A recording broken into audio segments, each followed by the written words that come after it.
Good morning, and I'll have Dr. Theo Champon listen to you first before he also comes in with his analysis of this situation. From where you sit, what did Hawa Koomson do wrong? That she carried a gun, or that she used the gun to, as it were, deter people from, she says, attacking her? What wrong did she do? Well, the trend of your questioning and your choice of words presupposes that her narrative is objective and correct. But moving on from there, it is not the responsibility of public officials who have an official protection detail to decide to protect themselves, even when there are other law enforcement agents on the ground. That is number one. Number two, if, as we've been told, she had been informed previously of people being buzzed to the center, plus indicating that someone had promised her that if similar cases continued, she would be informed, and she was duly informed. By picking up that gun and heading towards the registration center, it gives a sense of premeditatedness, that she suspected or thought there would be something, and therefore she armed herself. Okay, so her argument that she felt threatened still does not hold water. Now, if the video that we've all seen is the basis or the partial basis for this conversation, then I think we can count about 4 or 5 police officers, quite a number of the people not wearing face or nose masks. And one wonders why she thought it was necessary for her to fire that gun. My final point before Theo comes in is that if she did fire the gun, as she herself has said, then why were 3 other men and a pistol brought to Cape Coast and not she herself accompanying them, probably in her own private vehicle, since she had confessed to having fired that gun? So there are quite a number of inconsistencies in the story. So right now we need to do the forensics, we need to get the ballistics done, we need to see whether we have residue, gunpowder residue on her hands. I heard this morning from the PRO of the Central Region that it's a licensed gun, but we know the licensing regime in this country. And this particular case has taken on a rather dramatic and unfortunate, political twist. Public officials who are entrusted with public office are held to higher virtues. And therefore, part of the opprobrium around this particular behavior and action relates to her demeanor in the video, whether she could not have waited for her official bodyguard, whether she could not have shouted to the police officers on the ground. So there are quite a number of ethical issues involved, but also practical operational issues involved. Now, I heard Professor Jampo talking about the police service and their behavior. In this particular case, similar to cases where, high-profile people are involved, precisely because this is an election year, it makes the case a little sensitive, and we need professional performance from the police that elevates whatever conclusions they draw beyond any shadow of doubt. This professional performance, the professional performance from the police you expect. Yes. how much of that should be their engagement with the public on the investigations they are conducting to engender trust in them? Because as we know now, there's a problem with the trust for the police. Well, there's a problem with the trust. There's a problem with their neutrality. There's a problem with their effectiveness. But there's also, even more disturbingly, an increasingly strong alternative sense of law enforcement. If I heard Prof. Jampo right, he didn't want to use the word vigilantism. I don't know in what context, but we are seeing vigilante provision of justice and law enforcement duties, but even more disturbingly are alternative sources of power and authority beginning to emerge, in which police authority and professionalism is consistently being questioned. Now, we cannot and must not have that, even in the short, medium to long term, because the police service is the institution enjoined by law to become our frontline agency. Okay. So it's crucial and important in this case that their performance of their duties routinely, and in this particular case, it's above reproach. Right. So the same problem that we may have with her, side of the story, which you prompted me that the way and manner I projected it may suggest that it's an objective view, which clearly is not, because she's involved. There are other stories too that suggest that the sounds of the firing was not one, and clearly would show that there may have been not more than one doing the firing, and that may corroborate, circumstantial, may corroborate what you raised about the 3 other men who have been arrested, the 3 men, not other men, because she herself, as we know, has not been arrested. The 3 men who have been arrested and charged with the offense that you may have expected she rather will be charged for her confession. Yeah. What do you make of that? Now, this case has multiple ramifications and, ancillary aspects to it.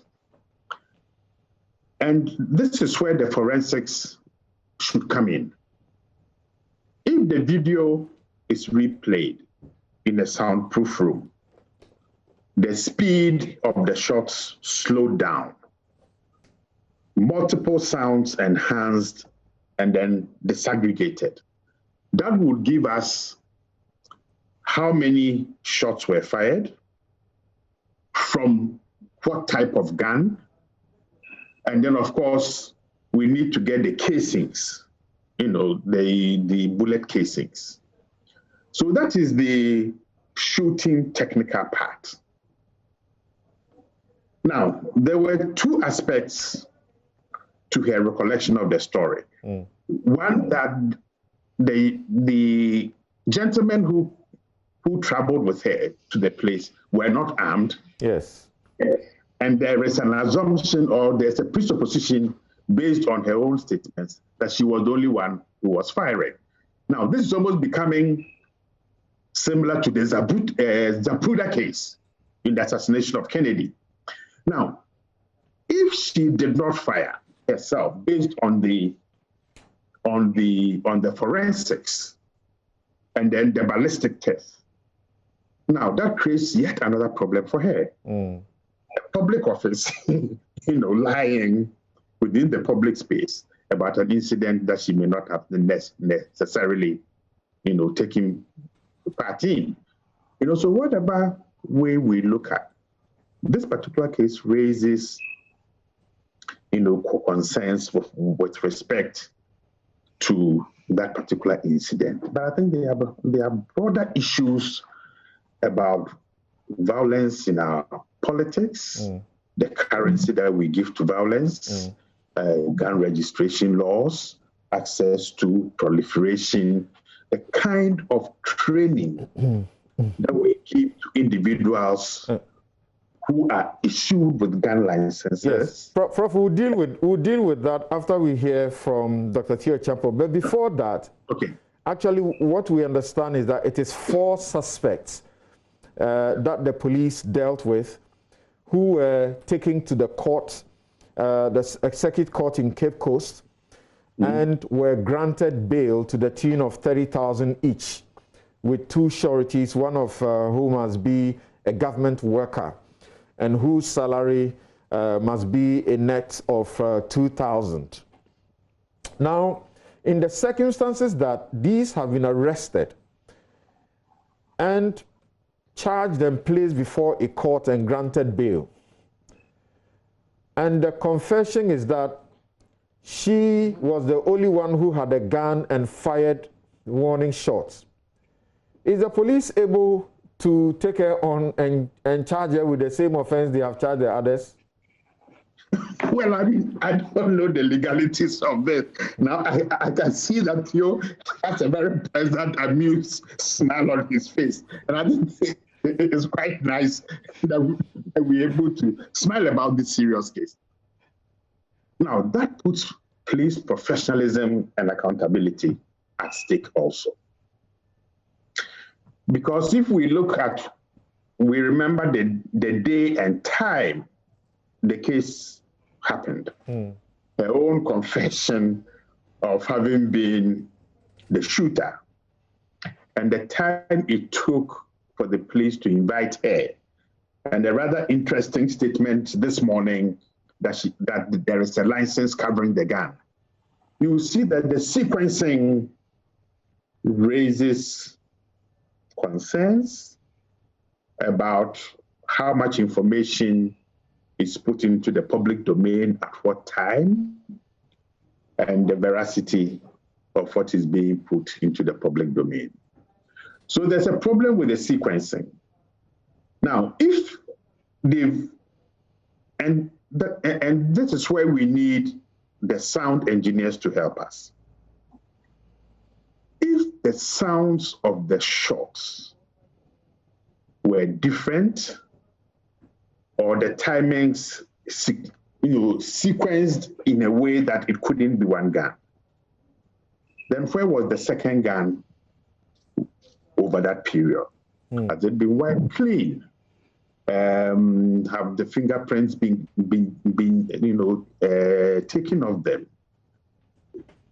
These guys who were brought to Cape Coast and placed before a circuit court, and before they were bailed, I mean, were tests done to see that there were remnants of gunpowder on their fingers.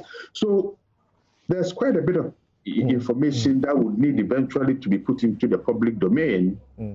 And putting information in the public domain to help bolster the trust for the police.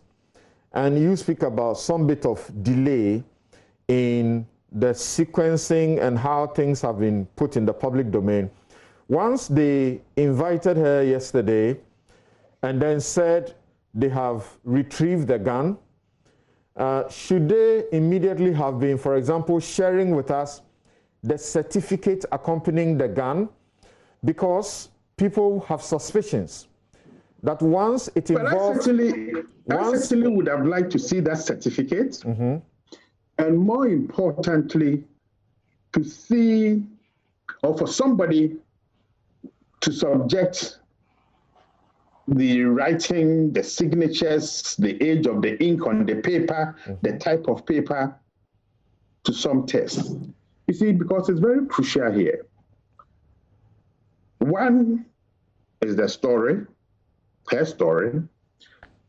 The second is the manner in which some people were arrested, one gun taken away, a couple of days later, giving enough space for the perpetrator of the shooting act to have cleaned the gun, removed or tampered with the forensic evidence, and then subsequently we are now told about a legitimate license covering the gun. Right. All these things to see when it was issued, the type of paper, whether the type of paper we are using now, the watermark, so the Ghana Police Service itself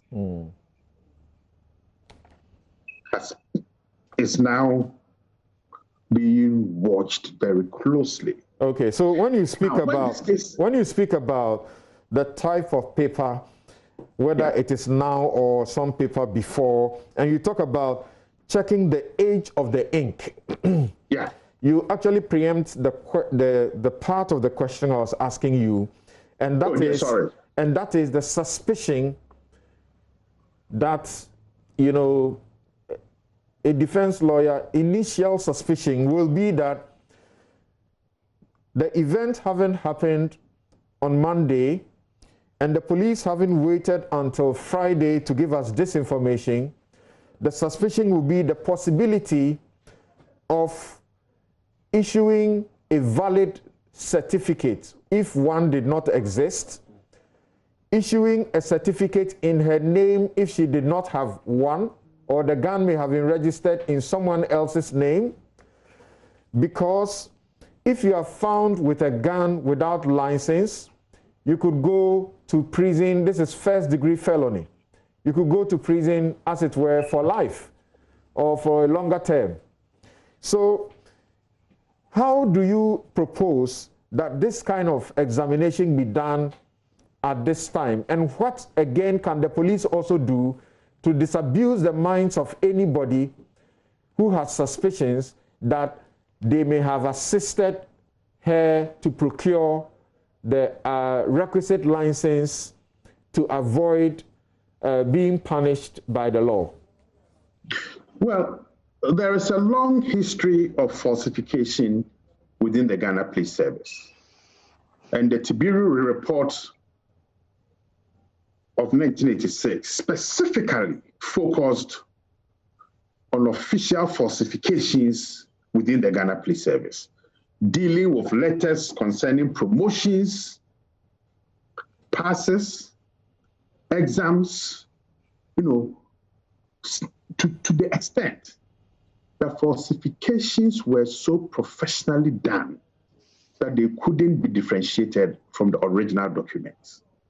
So there's a certain historicity to the suspicions that people have, the concern about the certificate, its age, legitimacy, and possibly how it came about. And that is why, look, I'm one of the greatest fans of the Ghana Police Service, and I shudder to think what would happen where all these questions that we are raising turn out,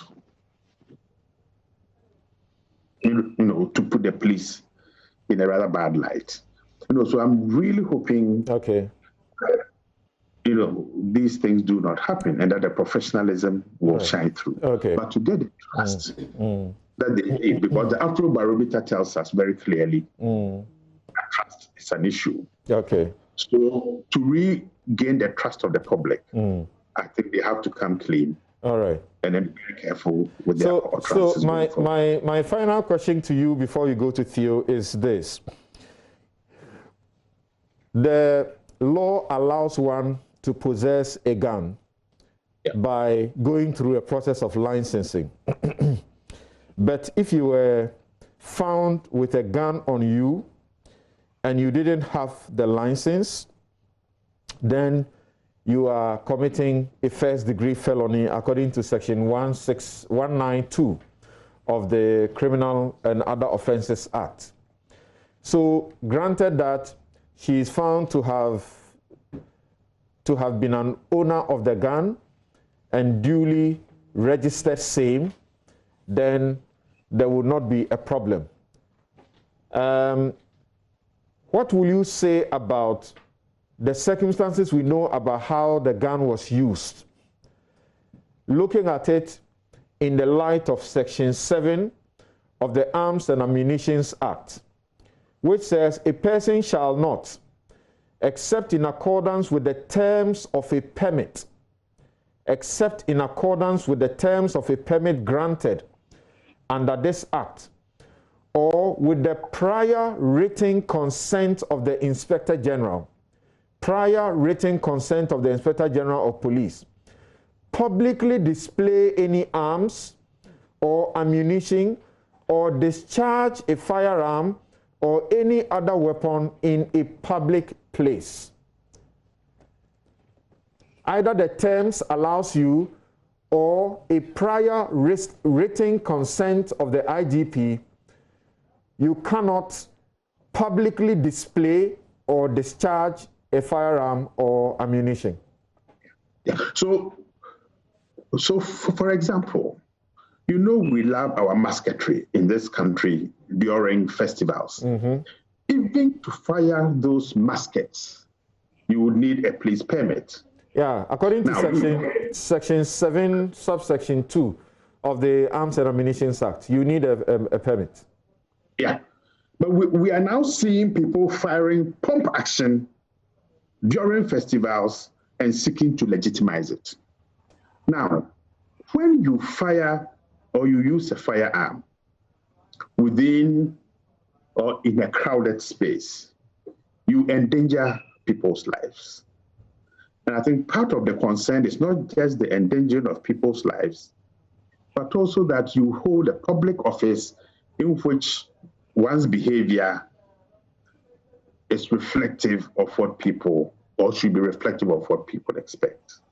So the concerns about all these is that, but I think try and check also whether around the licensing regime, there should be stuff about how the guns should be protected at home and how people should be giving some training prior to discharging those firearms in public. Okay. So, the conditions under which people should discharge a firearm must be very extreme.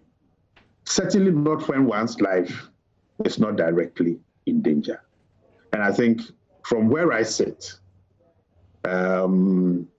wiggling out of this situation is going to be quite tough.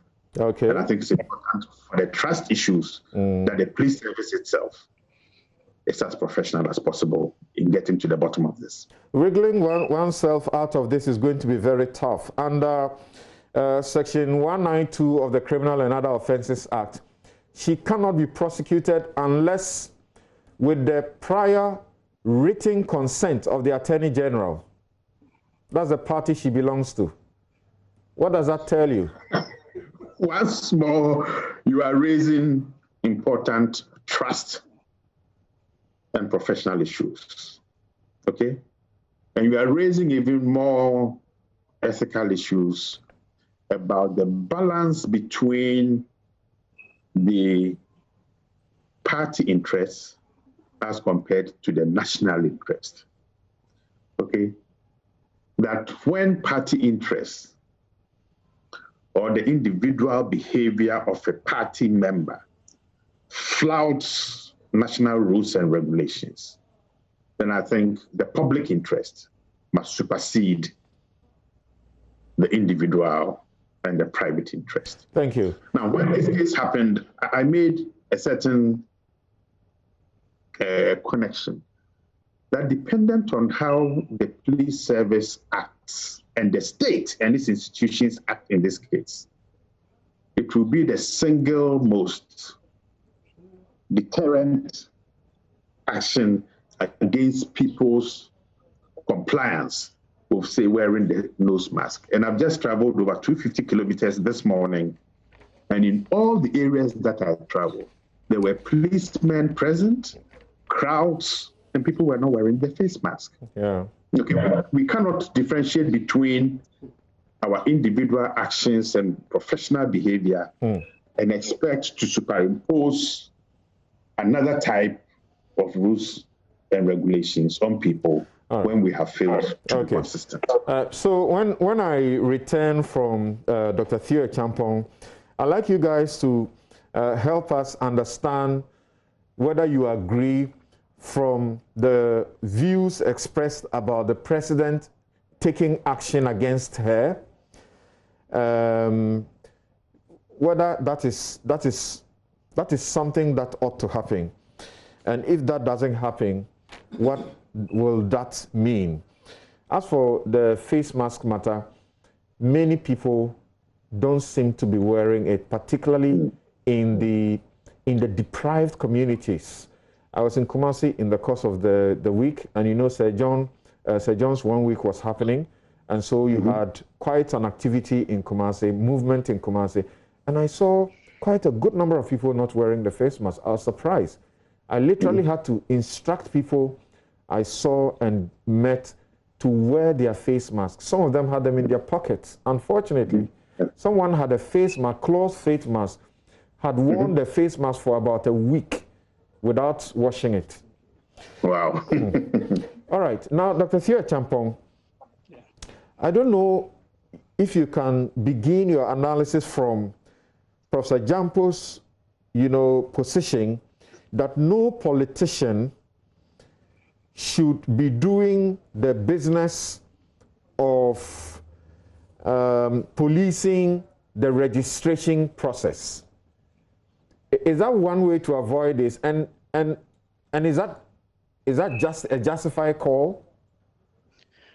Yeah, I mean, good morning once again, and I will come to your question in a second. But Fair. I think we must not mince words here. We actually must all condemn the actions of the minister, and in a way that tends to perpetuate what we've seen historically over the years in terms of acts of violence, thuggery, vandalism, vigilantism, etc. That often tends to be a prelude when one is getting into national elections, i.e. presidential, parliamentary elections, or even, during by-elections.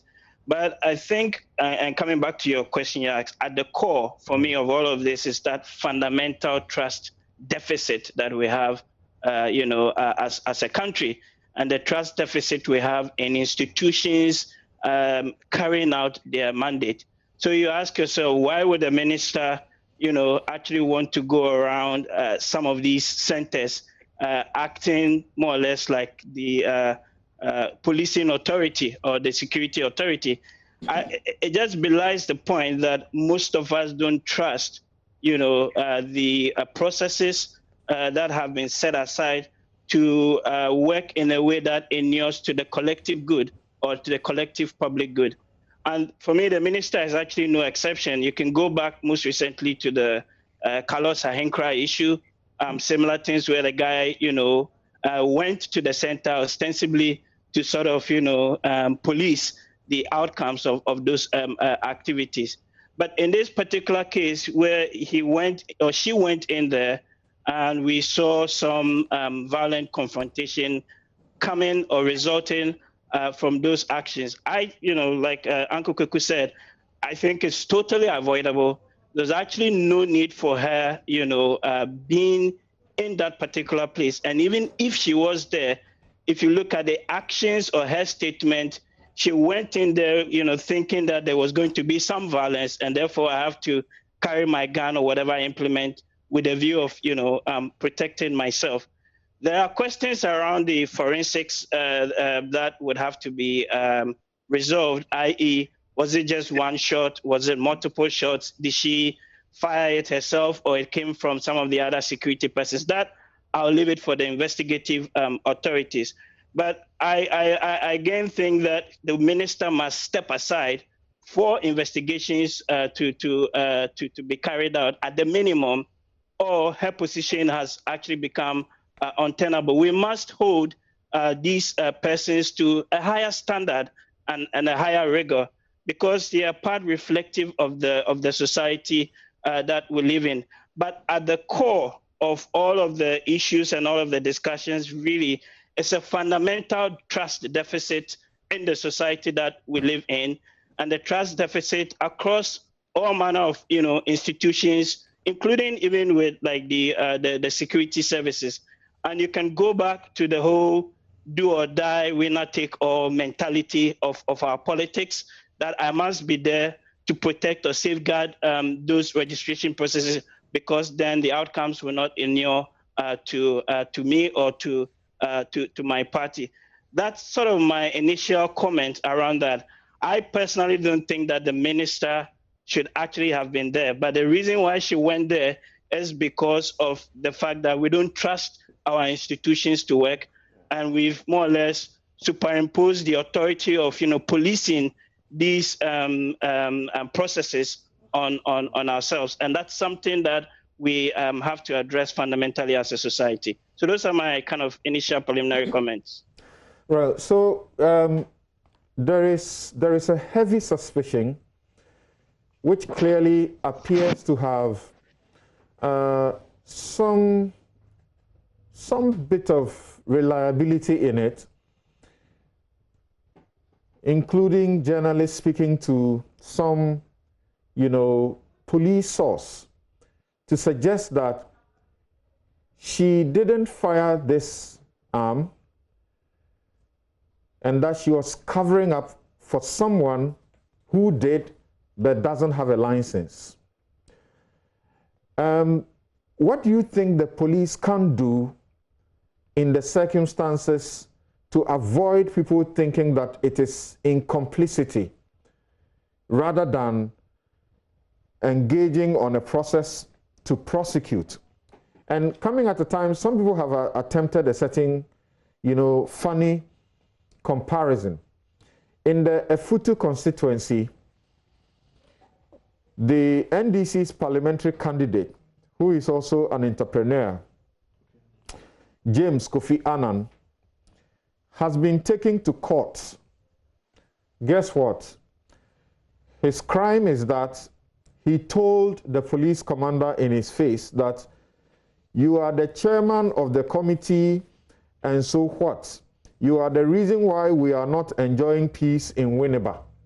He challenged the police officer, who is a member of the elections, the committee that does the challenge. If your citizenship or something is in dispute.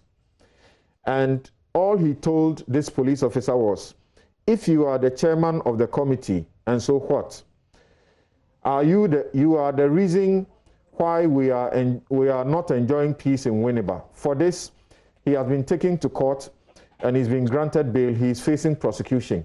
So some are suggesting, if something as, fickle, so to speak, as this is being prosecuted, why is Hawa Koomson, for example, the police going to her home or actually inviting her? They seem to be treating her with kid gloves. What can they do to take that perception away and to rather suggest that they are rather ready to prosecute even the slightest, act that is criminal in nature? Yeah, I mean, I will start off with a general comment. Look, we live in a country or a society where the petty thief or the person who steals a goat sometimes, would get sentenced to 10, 15 years, or more. And those who have the clout or the means, or political leverage are treated with kids' gloves. That is the underlying reality of the society that we live in, and we must all accept and confront that. But specifically on this issue, I think there are probably two outcomes, all pending on the investigations that would be carried out. So one, did the minister indeed fire the gun? And was it, one or multiple shots coming from her? If she did she have the license, and rightfully so? And under what circumstances was that firearm sort of discharged? That would lead you to one set of conclusion or outcome. And the second outcome then would be, okay, if the minister did not fire the gun, and as we are being made to believe, perhaps she's covering other people or persons, then clearly she would have been lying, in here. She would have committed, I think, an act of perjury, which would be inimical to the high office that she occupies. She's no mean person. She's actually a minister of state. So if the investigations come out and clearly establishes from the ballistics, etc., that there were multiple shots fired, it did not come from her gun, but from other persons or entities involved, then she would have actually lied, on oath, because the tapes are there for us to all, listen to in terms of what she said herself.